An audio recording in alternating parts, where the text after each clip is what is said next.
A Kentucky missionary was shot yesterday while serving in Haiti. You'll hear from him coming up. A transmission fluid spill on Man o' War Boulevard backed up traffic for hours this morning and is still causing major traffic trouble this midday.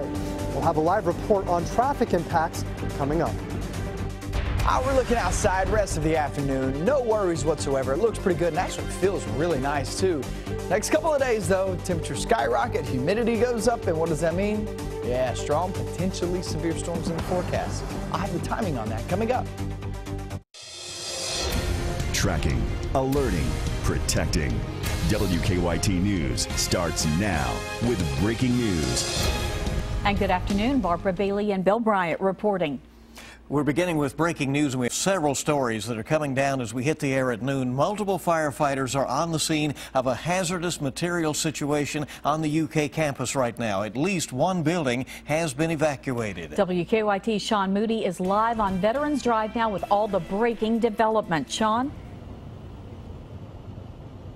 Good afternoon, Barb and Bill. The good news out here is that no one had to be taken to the hospital. Everyone who was affected by this was able to be treated here on the scene. At this point, firefighters say they're not sure exactly what caused this. They say it happened around 11 o'clock inside the animal pathology building. Several people inside there began complaining of burning eyes and nausea. Now, firefighters aren't sure what the source of the irritation was, but they say fewer than 10 people were affected. The fire department has a huge response out here. There are several ambulances, engines, and hazmat units. They estimate they've got about 40 people on the scene.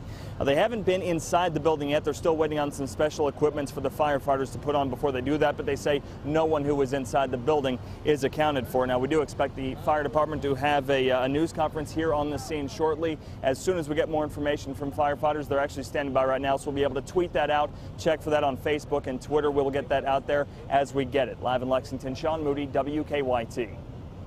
All right, Sean, thank you. We'll stay on top of that. Now, another major story here at noon. A Kentucky pastor is on the mend this midday after being shot on a mission trip overseas. Pastor Bill Wesley of Body of Christ Ministries in Irvin is leading a missionary group in Haiti right now. He was shot during an incident yesterday that church members describe as a kidnapping attempt. WKYT's Victor Puente has been talking with those members about how the pastor is doing. And that's our other top story here at noon. Victor? The good news is Bill Wesley is expected to be okay, as are the 3 other people who were shot.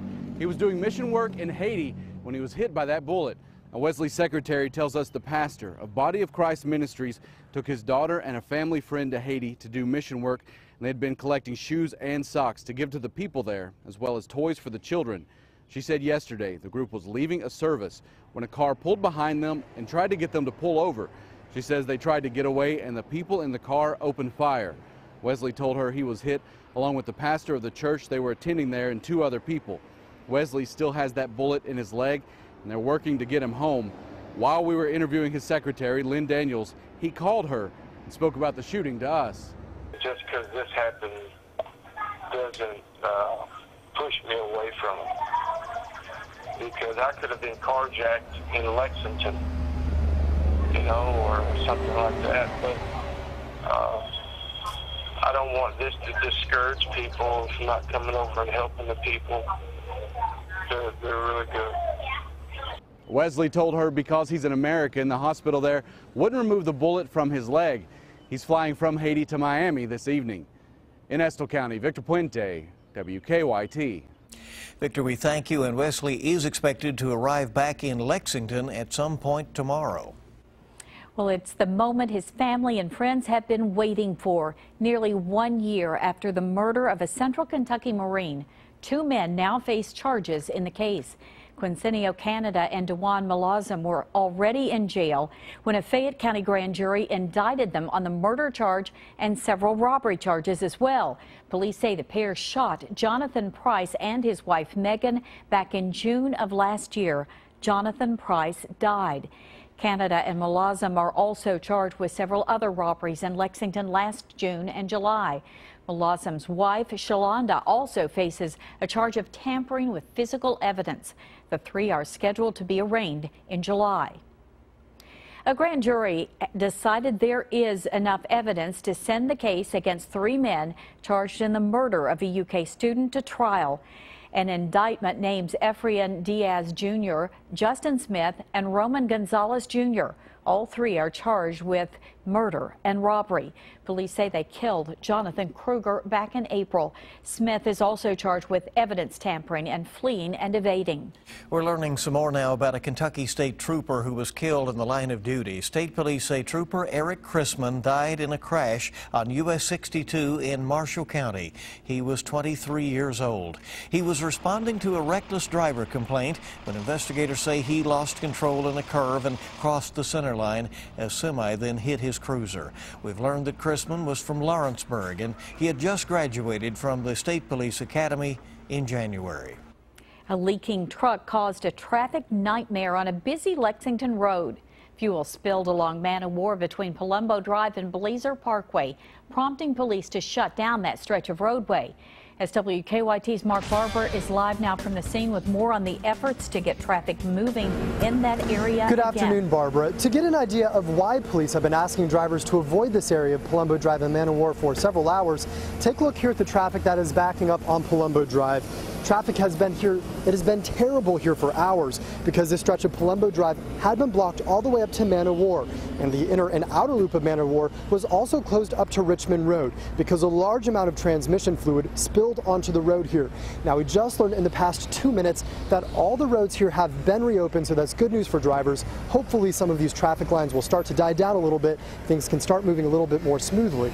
Now, officers tell me that even though the fluid started to look like it had been drying, they say that the roads were still very slick even late into the morning. They say that the transmission fluid is very slippery and was sticking to tires, making it difficult for drivers to slow down. It really was a mess, and police tell me that it stayed like that for about 4 hours. They said about 8:15 this morning, a tractor-trailer truck carrying building materials started leaking transmission fluid onto the road. An environmental cleaning company had been handling the cleanup this morning. They said that they were putting everything they could down to absorb the fluid. Right now it's stay dry, and then we're waiting for sand and to get the street cleaners out to then suck that up. Now, police say that there is a bit of good news out here this afternoon. If you take a look, you can see that the sun is shining, and they say that that is something that helped them dodge a bullet out here as far as traffic is concerned. They say that if it had been raining, that rain would have spread that fluid across the roads here, and it really would have created chaos. Live in Lexington, Mark Barber, WKYT. Now, police tell us, fortunately, the spill has not caused any accidents. Well, today we're getting a brief break from humidity out there. Right, it feels much more comfortable. It may even be a nice afternoon to get outside and fire up the grill. How's that for an idea? WKYT meteorologist Micah Harris is live in our First Alert Weather Center with a look ahead. You know what? That probably is a good idea. We head toward the afternoon and off into the evening hours. I just don't see much chance of rain. Temperatures are actually working with us today as we're sitting at 79 degrees right now in Lexington. Look at Mount Sterling and Moorhead, Maysville, going to Nicholas County, Carlisle, my friends there. I mean, we're at 77 degrees at this moment, and that is really, really nice for this time of year. It's actually about 5 degrees cooler than where we were yesterday. But let me tell you, it's not always about the temperature. The humidity is a big factor in our weather this time of year, and when the humidity's down, that makes everybody pretty happy. Planning ahead, going throughout the rest of the afternoon. It's pretty pleasant, I would say, mid-80s expected. But remember, it's a different feel with that humidity down. And the grill will be fired up later on this afternoon and evening as you head back to work now and then get back home, knock it out, because it will be a good evening in store. And do it now, because tomorrow is going to be a little bit of a different story. We have a pretty active setup in our forecast, not just tomorrow, late tomorrow, but off into your weekend too. Yeah, I'll have that forecast. It's a pretty rainy one after today, coming up in a few minutes. Okay, so get ahead of that. Thank you very much, Micah. A Wayne County teacher has died in a motorcycle crash. The McCreary County Funeral Home is handling the services for 60-year-old Karen Grinnell. Her obituary says she was a math and English teacher at Wayne County Middle School. And investigators have identified a man who was killed in a crash on I-75 in Madison County now. The coroner says 35-year-old Leo Marion of Pulaski County died when he rear-ended a semi yesterday afternoon near exit 76 in Berea. No one else was hurt. Some parents say they're confused by Kentucky's new booster seat law. It goes into effect today. So here's a breakdown of what parents need to know. The new law requires children younger than 8 or 40 to 57 inches tall to ride in a booster seat. State police can issue citations with a $30 fine, but violators may buy a booster seat instead of paying the fine. The booster seat law is one of 98 new Kentucky laws going into effect today. Well, it's good to have you with us on WKYT News. A big day in court today for the victims of the Boston Marathon bombing.